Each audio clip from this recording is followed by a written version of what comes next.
Président, on va revenir à la situation en République démocratique du Congo. Là, on est en train de parler des minerais qui sont exploités dans l'est de la RDC. Alors, on va se focaliser sur l'est, justement. Alors, selon OCHA, depuis le début de cette année, plus de 358 000 personnes se sont nouvellement déplacées. Et ils disent que le nombre de déplacés atteint environ 7,1 millions de personnes. Et ça, c'est dû en grande partie au conflit armé dans les Kivu et l'Ituri. Qu'est-ce que vous répondez aujourd'hui aux populations qui vivent dans les camps de déplacés à Mugunga, à Kibati, à Bouimba et qui n'espèrent que rentrer chez eux? Mais c'est déjà de leur donner l'espoir qu'un jour, ces populations rentreront chez elles. Parce que nous mettons tout en œuvre pour y arriver. Je vous ai parlé ici de ma volonté de vouloir le faire par la négociation. Parce que je veux privilégier cette voie, la voie de la paix, parce qu'elle est moins coûteuse d'abord, et puis elle est plus efficace. On ne perd pas de Mais elle est plus vie longue. humaine. Les gens continuent à vivre sous des bâches, sous la pluie. Elle est beaucoup plus longue, oui, et ces gens, nous ne les laissons pas, parce que dans la mesure du possible, le gouvernement leur apporte les moyens dont ils ont besoin. Ça ne suffit pas, c'est vrai. Et je profite peut-être de l'occasion pour remercier aussi les autres pays et organisations qui ont aussi apporté de l'aide à ces victimes. Mais nous leur disons tout le temps d'espérer dans ce que nous faisons. Parce que notre détermination est sans faille. L'objectif, c'est de ramener la paix et de ramener toutes ces populations chez elles. En Ituri, en ce moment, il se passe de très très bonnes choses. Tous les groupes armés se sont déjà rencontrés. Ils ont signé ensemble un mémorandum dans lequel ils se sont engagés à faire la paix. Et si tout va bien, d'ailleurs, je vais m'y rendre à la mi-mai, en tout cas au début de ce mois qui arrive, de mai, pour m'en rendre moi-même compte, leur parler et sceller cette paix ensemble avec toutes les communautés. Donc là, ce sera déjà quelque chose de gagné. Les populations pourront rentrer. Et d'ailleurs, il y a des organisations internationales qui se proposent déjà à aider, comme l'OIM, l'Organisation internationale des migrations. La Banque mondiale aussi va nous accompagner avec quelques moyens. Nous avons nous-mêmes le processus des DRCS, désarmement, démobilisation, réinsertion sociale, donc par lequel nous allons reprendre tous les activistes des groupes armés.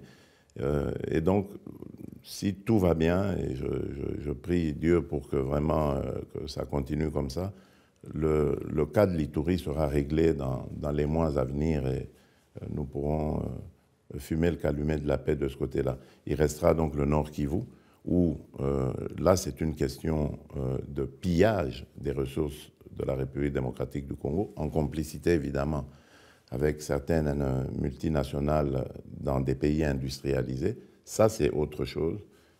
Et donc, ça dépend justement de ces pays qui abritent ces multinationales. C'est à eux de faire pression sur ces sociétés pour qu'elles arrêtent ce commerce illicite.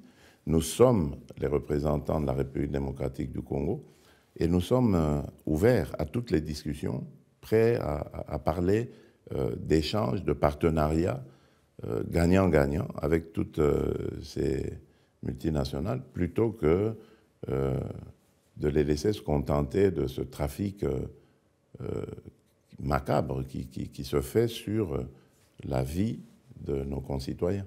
Qu'est-ce que vous répondez aux personnes qui disent que ces trafics de minerais se font parfois, voire souvent, en complicité avec des Congolais? Ça ne vient pas seulement du Rwanda ou d'autres pays. Quelles sont les mesures que vous avez alors par rapport à ces personnes?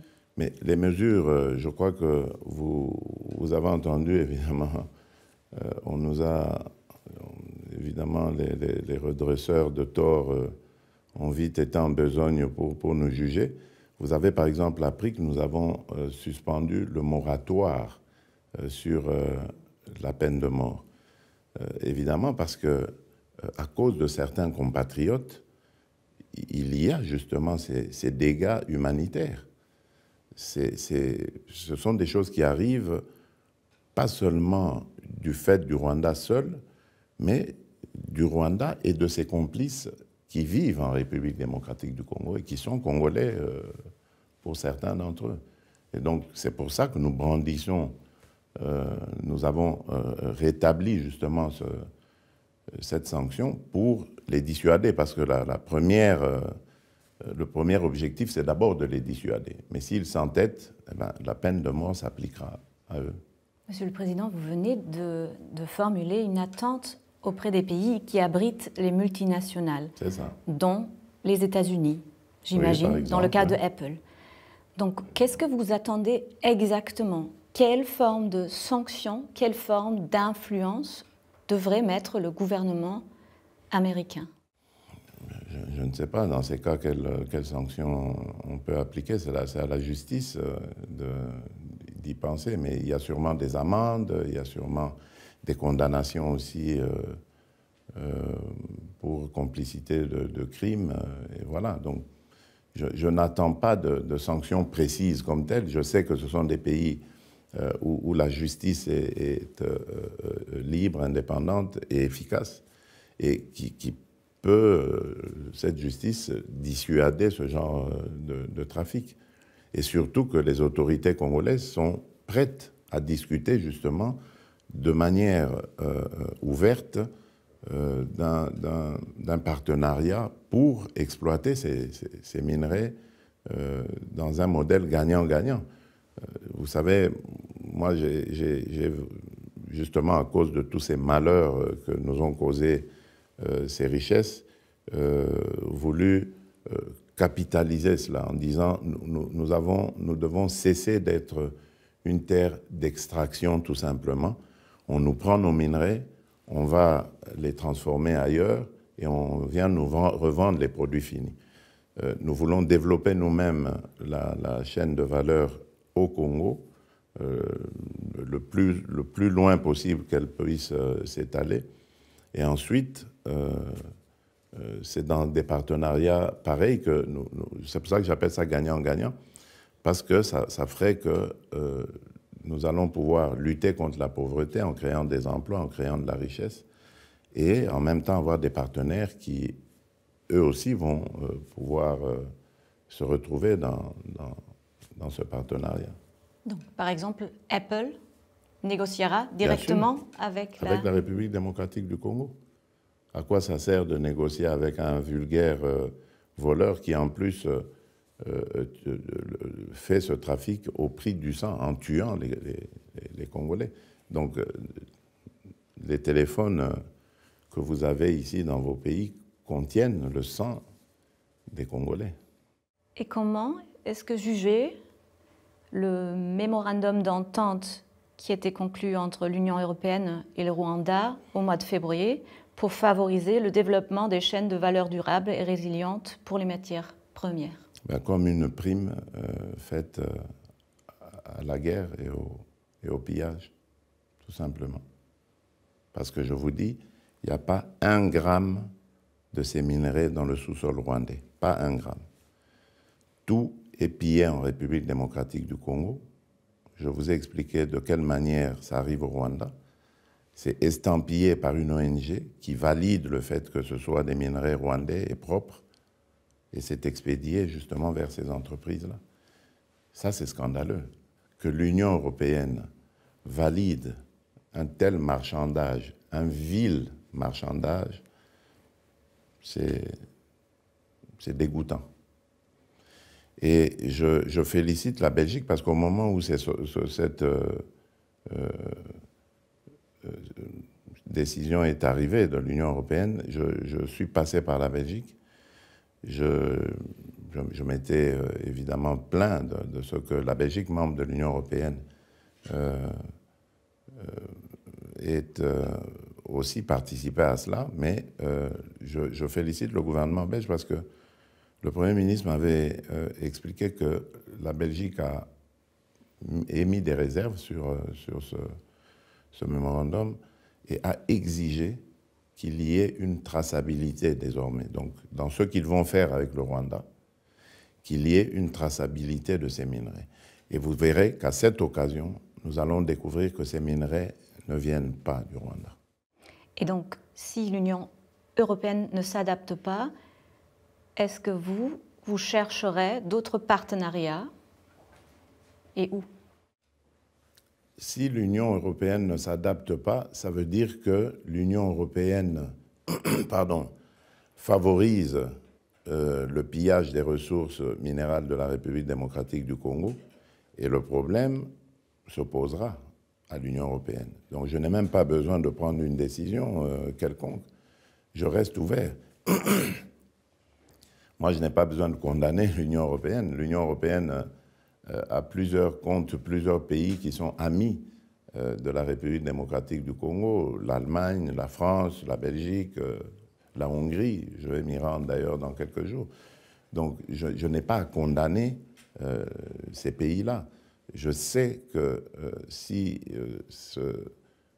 ce mémorandum, ce MOU se confirme, et confirme donc la prime donnée à ce pillage, ben, il se posera un problème ici dans l'Union européenne, et je fais confiance à l'opinion d'ailleurs des Européens. Ils vont s'occuper de leurs décideurs. Mais Monsieur le Président, vous n'avez pas l'impression que dans la balance, justement vous parlez de prime, c'est un mot quand même assez fort, vous n'avez pas l'impression que dans la balance, le Rwanda pèse un peu plus que la RDC? Dans la balance de quoi? À l'international, si vous parlez d'une prime, si on leur a donné à eux une prime, est-ce que vous n'avez pas l'impression que votre pays ne pèse pas assez ou ne fait pas assez? Non, pas du tout. Je crois qu'évidemment, notre pays a été absent pendant longtemps de beaucoup de rendez-vous. Et cela nous a évidemment valu d'être, j'allais dire, un petit peu dépassé sur le plan du lobbying diplomatique. Parce que le Rwanda, avec son leader, qui est un fin manipulateur, a réussi à faire croire qu'en fait, qu'il était en danger, que ce danger provenait de la République démocratique du Congo, et que pour cela, il avait besoin d'envoyer son armée en République démocratique du Congo, parce qu'il y avait des FDLR qui menaçaient constamment sa sécurité.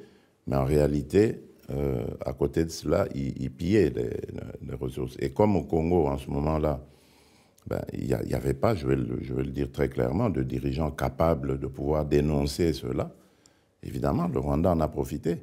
Mais regardez, depuis 2022, où l'agression a commencé et que nous avons dénoncé immédiatement cette agression, vous voyez que le narratif a changé.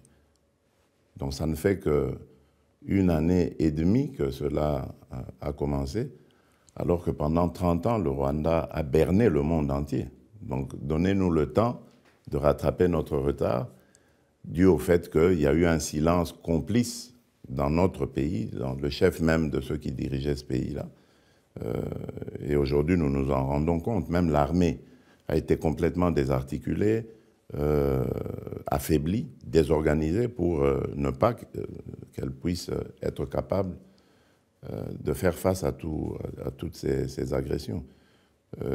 Toutes les opérations de brassage, mixage qui suivaient les crises qu'il y avait étaient justement des occasions pour infiltrer notre armée d'éléments rwandais qui ensuite allaient créer des désordres dans le pays. Tout cela, nous le savons. Nous sommes en train de le démanteler, mais donnez-nous le temps de le parachever, parce que ça a mis du temps à se faire, et il faut le défaire maintenant. Et sur qui est-ce que vous mettez votre espoir pour un processus de réconciliation, un processus qui va vers la paix, que vous avez dit, vous voulez la paix aussi pour les gens qui vivent notamment à l'est de votre pays. Sur qui est-ce que vous mettez l'espoir? Si vous dites que de Paul Kagame, ce que vous dites de lui, Qui est pour vous la personne qui pourrait... Ben, celui ou celle qui viendra après Paul Kagame. Il n'est pas éternel. J'espère qu'après lui, il y aura un chef d'État qui pourra comprendre le sens et le bien fondé de vivre en paix avec ses voisins. On revient en République démocratique du Congo. Vous avez récemment nommé une femme. C'est pour la première fois que la RDC a une femme Premier ministre. Beaucoup d'attentes de la part de la population, beaucoup d'attentes de la part de plusieurs personnes. Mais le gouvernement n'arrive toujours pas, Monsieur le Président. Oui, il va arriver. C'est vrai que nous avons un système qui est assez, j'allais dire, vétuste, ou pas bien ficelé en tout cas. Parce que figurez-vous, aujourd'hui, nous sommes une majorité, nous constituons une majorité. Donc normalement, la composition d'un gouvernement ne devrait pas tarder. Mais regardez le temps qu'on a mis déjà au niveau de l'Assemblée nationale pour avoir un bureau, et nous ne l'avons pas encore. Donc c'est programmé pour début mai, maintenant, mais on a mis un temps fou à le faire. On n'a même pas encore le Sénat. Donc je crois qu'il y a un problème avec notre Constitution. Il faudrait faire des réformes pour qu'on ne perde plus autant de temps à constituer un gouvernement. Les élections ont eu lieu fin décembre. Mon investiture a eu lieu le 20 janvier. Donc normalement, dans la foulée, on aurait dû commencer le travail. Mais on a perdu des mois à tout cela. La première ministre est là, elle est déjà très active, elle a reçu toutes les personnalités des secteurs de la vie publique nationale. Donc elle est prête, son programme est prêt. Mais nous attendons que tout se mette en place parce que son gouvernement ne sera validé que par l'Assemblée nationale. Après, et donc, pour une prochaine fois, ça serait avec une autre constitution. Enfin, nous, en Allemagne, on connaît très bien la situation de former un gouvernement avec des partenaires. On a beaucoup d'expérience. Donc, c'est possible. Mais pour vous, ça serait la solution moins souhaitable par rapport à un changement de la Constitution ? Je n'ai pas très bien compris votre question. Désolée. Oui.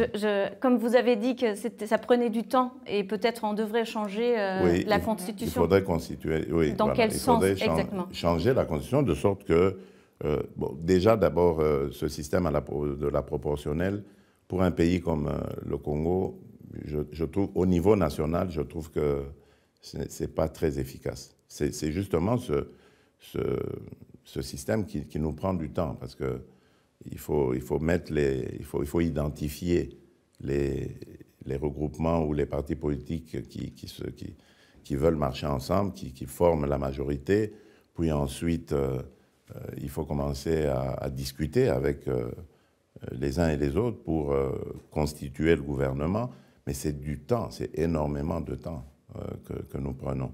Tandis que si nous avions un système majoritaire, ben, le parti qui gagnait allait directement commencer le travail parce que il est déjà en son sein organisé pour prendre les affaires. Et ici, nous sommes un conglomérat de regroupements, de partis politiques. Il faut déjà s'identifier comme étant du même bord politique et ensuite commencer des discussions entre nous. C'est trop de temps. C'est une constitution qui a été pensée et présentée aux Congolais après un long moment de conflit. Donc c'est une constitution post-conflit. C'est normal. À ce moment-là, on craignait évidemment que certaines parties au conflit puissent retourner encore dans des guerres. Et donc on a voulu un peu faire une sorte de mosaïque pour que tout le monde puisse participer à la gestion du pays. Mais aujourd'hui, je crois que c'est dépassé. Nous sommes... la guerre intercongolaise, elle est loin, elle est dans le passé. Il faut maintenant regarder les choses en termes de développement de la République démocratique du Congo. Et ça, c'est le temps. Donc on n'a pas de temps à perdre, il faut aller vite. On n'a pas de temps à perdre, nous non plus, et vous non plus. On va vous libérer. Merci beaucoup. Merci, Monsieur le Président. Merci à vous. Merci à vous aussi. J'espère que la prochaine fois que je vais vous voir, on pourra parler plus du développement de la République démocratique du Congo et moins de nos malheurs, surtout du drame humanitaire que nous vivons en ce moment, et que j'aurai le plaisir de vous dire ce qui aura été réalisé alors à ce moment-là comme performance dans mon pays.